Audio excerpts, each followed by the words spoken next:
नहीं खिसा आवत है हियावा कि खाई आदमी कि ना खाई। अच्छा चलो थोड़ा सा बा करू तनी।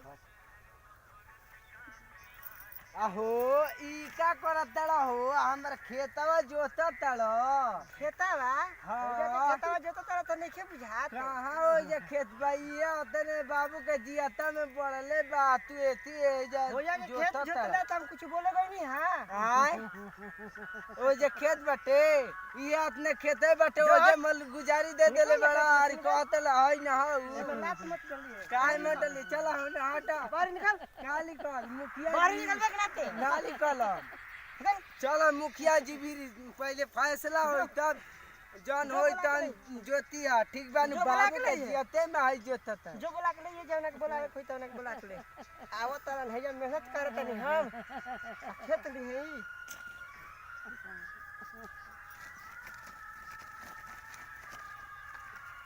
चलो हो गल बराबर तने घरे से खाए